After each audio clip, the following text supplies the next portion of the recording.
नमस्कार मित्रों, आज का हमारा टॉपिक है संधि, जो कि हमने पिछले वीडियो में पढ़ी थी और हमने उनके प्रकार भी पढ़ लिए थे। आज हम जो टॉपिक लेके आए हैं वो है स्वर संधि।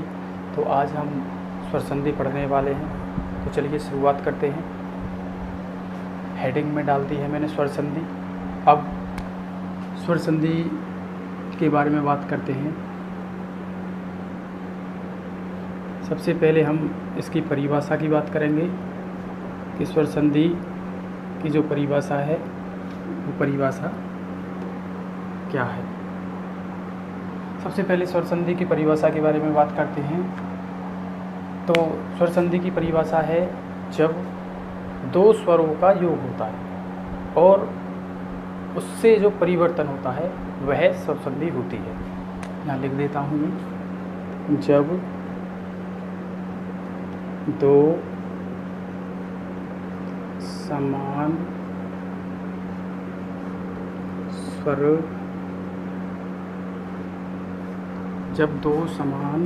स्वरों का योग होकर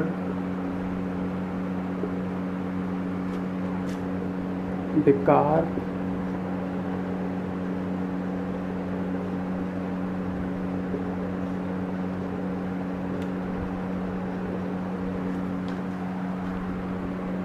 हो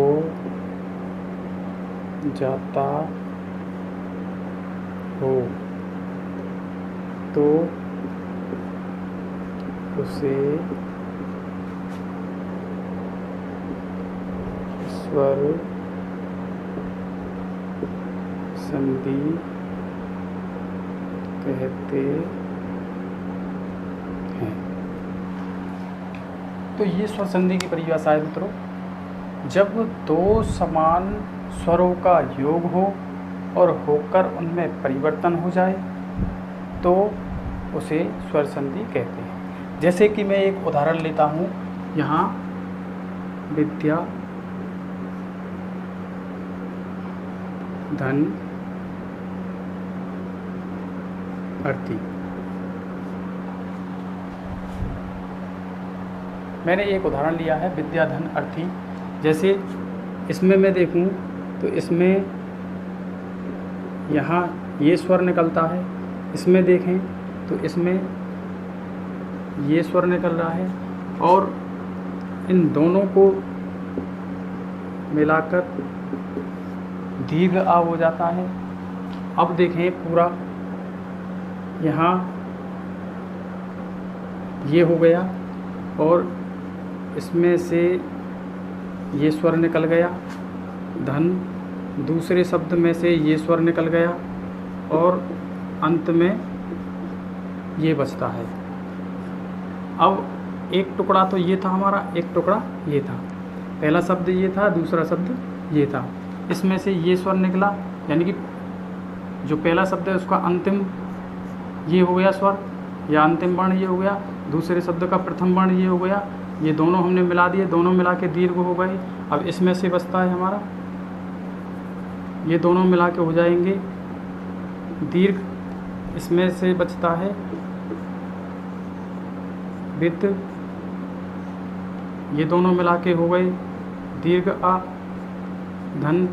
अंत में ये बचता है, ये उतार दिया। अब इसमें ये जो स्वर रहित है आ, इसको मिला देंगे यहाँ तो ये पूरा हो जाएगा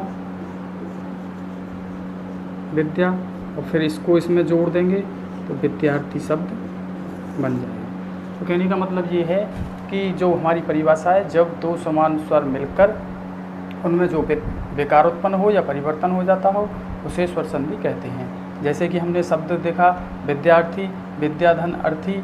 पहले शब्द का अंतिम वर्ण हमारा दीर्घ आ हो गया और दूसरे शब्द का प्रथम वर्ण आ हो गया। ये दोनों मिलकर दीर्घ आ में बदल गए। ये हमारा शब्द पहले शब्द का है, ये दूसरे शब्द का है और इन दोनों को मिला के हमने दीर्घ आ बना दिया। यहाँ से ये पूरा कर लिया इसने और ये शब्द पूरा विद्यार्थी शब्द बन गया। तो ये थी हमारी स्वर संधि की परिभाषा और ये हमारा स्वर संधि का उदाहरण था। अब आगे बात करते हैं इनके प्रकारों की।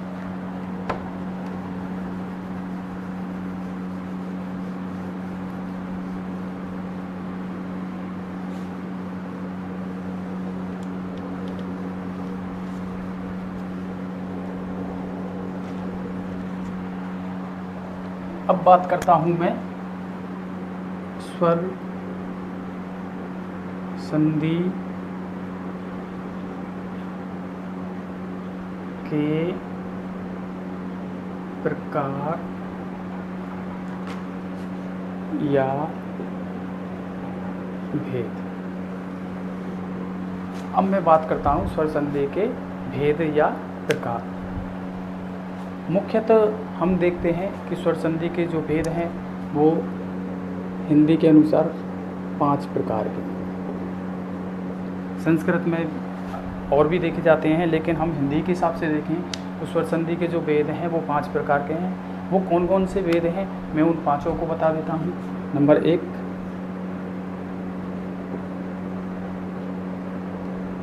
दीर्घ संधि। नंबर 2 गुण संधि। नंबर 3 वृद्धि संधि। नंबर 4 यण संधि। और नंबर 5 अयादि संधि।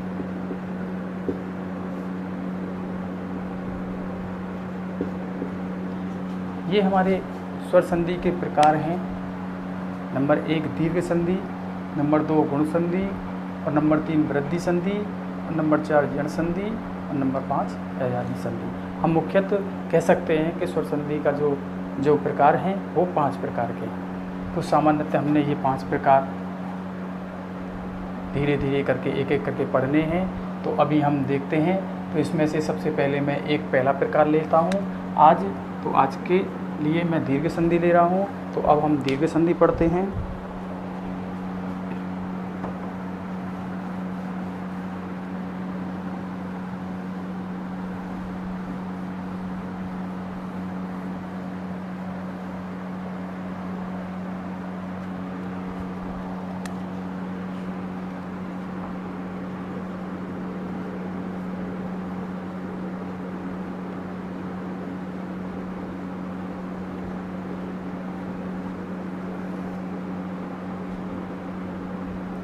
दीर्घ संधि। तो सबसे पहले हम दीर्घ संधि की परिभाषा के बारे में बात करेंगे कि दीर्घ संधि की परिभाषा क्या है। जैसे हमने स्वर संधि की परिभाषा देखी थी, ऐसे ही हम दीर्घ संधि की परिभाषा देखेंगे।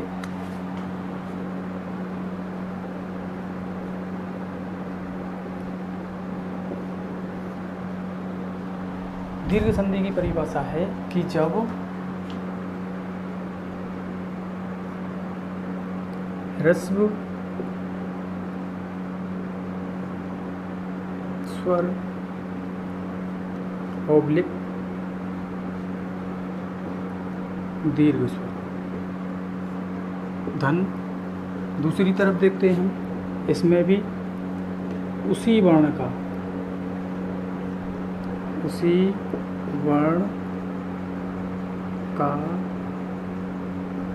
ह्रस्व स्वर ओब्लिक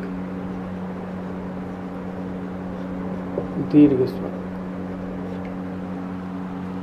यानी कि पहले शब्द में जब ह्रस्व स्वर या दीर्घ स्वर आए धन, दूसरे शब्द में उसी वर्ण का ह्रस्व स्वर या दीर्घ स्वर आए तो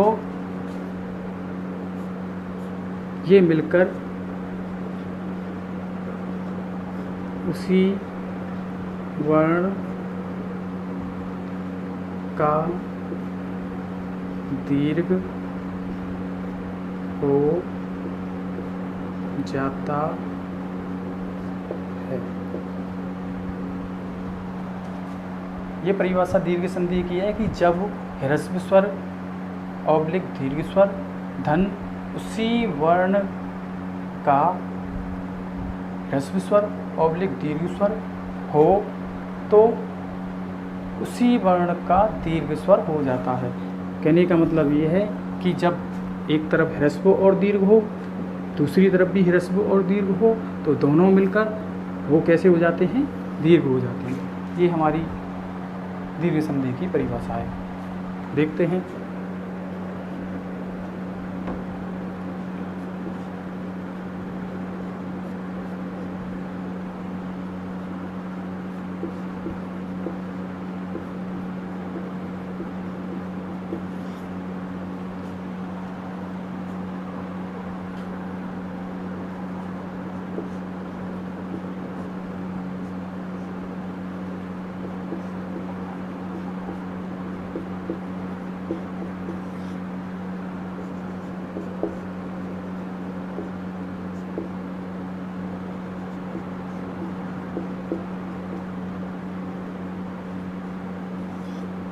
एक तरफ लिख देता हूँ।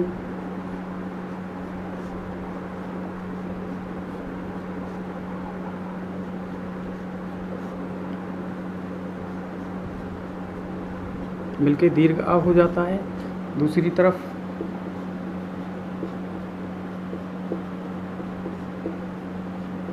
बराबर दीर्घ ई हो जाती है। तीसरी तरफ देखें हम,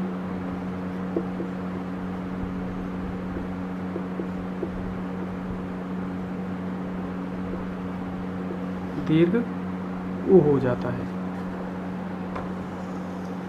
अब बात करते हैं हम पहली ट्रिक की या पहली सूत्र की।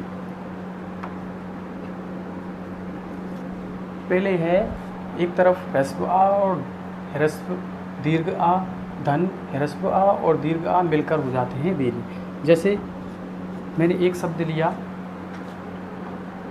मैं एक शब्द लेता हूँ, जैसे मैंने लिया है दीपावली शब्द, दीपावली। मैंने एक उदाहरण लिया है, दीपावली उदाहरण लिया है। तो दीपावली उदाहरण में हम देखते हैं कि पहले हम इनसे शब्द बनाते हैं, दीप धन अवली। फिर बनाते हैं दूसरा शब्द, दीप धन आवली। फिर तीसरा बनाते हैं, दीपा धन आवली। चौथा बनाते हैं, दीपा धन आवली। ये हमारे 4 संधि विच्छेद हो जाते हैं एक ही शब्द के। दीपावली शब्द के मैंने 4 संधि विच्छेद कर दिए। अब हम शर्तों के अनुसार चलेंगे कि जो हमारी शर्त थी,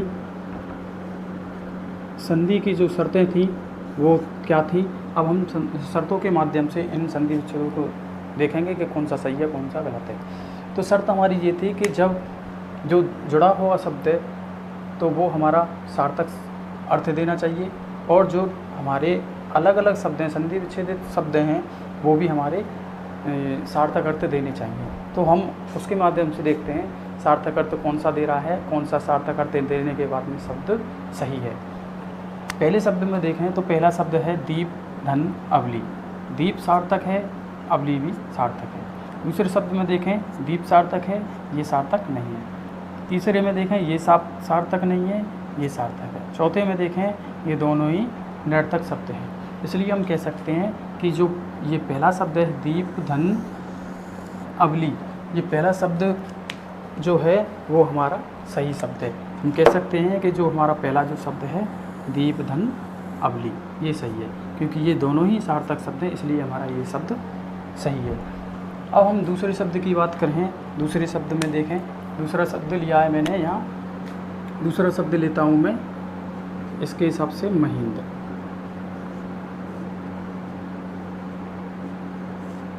अब यहाँ मैंने महेंद्र शब्द लिया है। अब महेंद्र शब्द में देखते हैं कि सबसे पहले मैं छोटी से बात करूँ, ह्रस्व के बारे में बात करूँ तो मही धन इंद्र, मही धन इंद्र। तीसरे की बात करूँ मैं, मही धन इंद्र। चौथे की बात करूँ, मही धन इंद्र। ये हमारे 4 संधि विच्छेद कर दिए मैंने। तो इनमें वही शर्तों के अनुसार देखना है हमें कौन सा संधि विच्छेद सही है। तो पहले वो देखते हैं हम, मही धन इंद्र। ये निरर्थक शब्द है, ये हमारा सार्थक शब्द है। ये निरर्थक शब्द है, ये हमारा निरर्थक। ये सार्थक, ये सार्थक, ये सार्थक और ये एक मिनट, हाँ, ये सार्थक, ये निरर्थक। तो हम इसमें से देखते हैं, तो ये हमारे 4 संधि विच्छेदित शब्द है। तो इनमें हम देख सकते हैं कि ये जो तीसरा जो शब्द है, तीसरा शब्द मही धन इंद्र, तो ये हमारा संधि विच्छेद सही है, क्योंकि मही का धन, मही का अर्थ होता है पृथ्वी, इंद्र का मतलब देवता या स्वामी होता है, पृथ्वी का स्वामी। ठीक है, तो ऐसे हम कह सकते हैं कि शर्तों के अनुसार ये दोनों ही शब्द हमारे सार्थक हैं, अर्थात ये संधि विच्छेद हमारा सही होगा। तीसरा देखते हैं यहाँ। तीसरा है हमारा, तीसरा उदाहरण देखते हैं हम, बधुत शब्द। तीसरा उदाहरण है हमारा बधुत शब्द। तीसरे में देखें हम, तो बधुत शब्द ऐसे ही यहाँ भी हमारे 4 संधि विच्छेद हो जाएंगे इसके। तो पहला बनाते हैं हम, बधु धन उत्सव।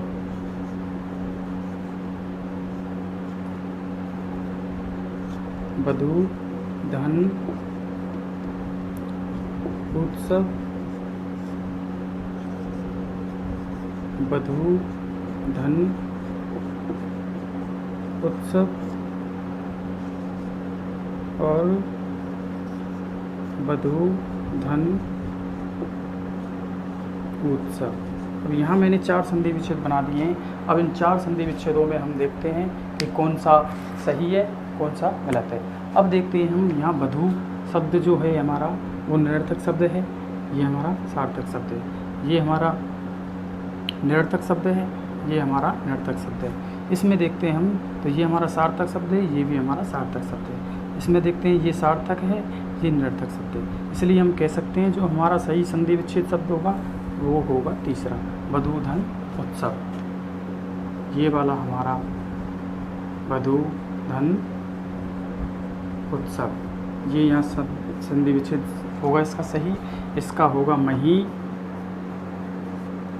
धन इंद्र, और इसका होगा पहला ही दीप धन अवली। ये तीनों ही हमारे सही संधि विच्छेद होंगे। अब बात करता हूँ मैं इनके कुछ महत्वपूर्ण उदाहरणों की। ये जो आगे कुछ महत्वपूर्ण उदाहरण है, कुछ हम महत्वपूर्ण उदाहरण करने वाले हैं, तो ये मिटा देता हूँ।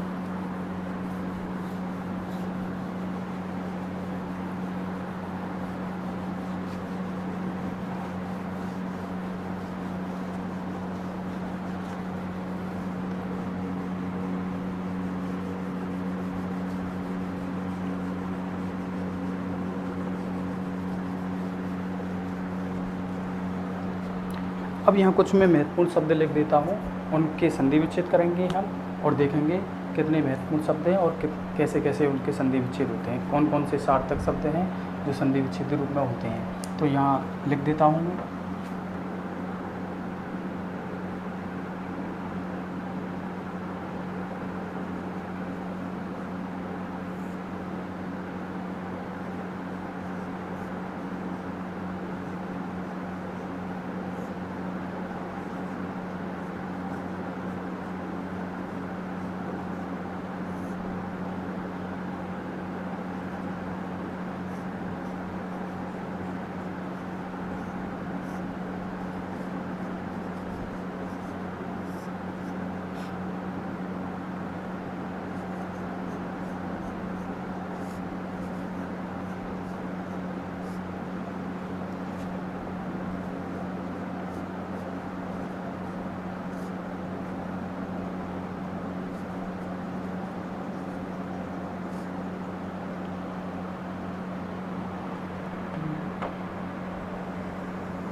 कुछ महत्वपूर्ण शब्द हैं वो मैंने यहाँ लिख दिए हैं।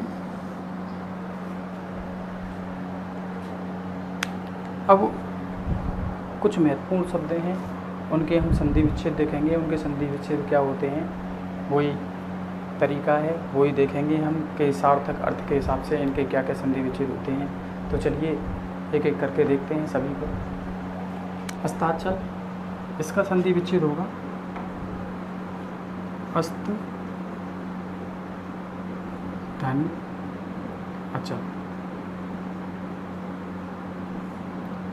यहाँ ह्रस्व आ धन ह्रस्व आ मिलकर हो गए दीर्घ आ। यहाँ दीर्घ मात्रा हमें मिली गई है, जो दीर्घ मात्रा की जो ट्रिक मिलती है वो यहाँ पे हमें मिली गई है। तो यहाँ से हम संधि विच्छेद कर लेंगे। जीवाश्म,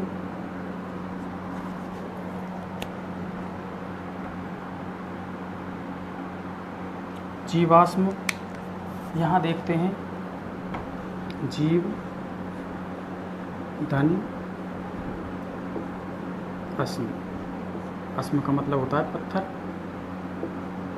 तो वही यहाँ ह्रस्व आ धन ह्रस्व आ दोनों मिलकर दीर्घ आ में बदल गए हैं। यहाँ दीर्घ मात्रा हमें मिली गई है। ऐसे यहाँ देखें इसका संधि विच्छेद होगा देश धन अंतर। इसका देखते हैं दैत्य धन अरि। अरि का अर्थ होता है शत्रु। यहाँ देखें प्रेय प्रेय धन अर्थी। अर्थी का अर्थ हो गया अर्थ ग्रहण करने वाला। यातायात यात धन आयात। और अंतिम शब्द है यहाँ प्रेरणास्पद प्रेरणा धन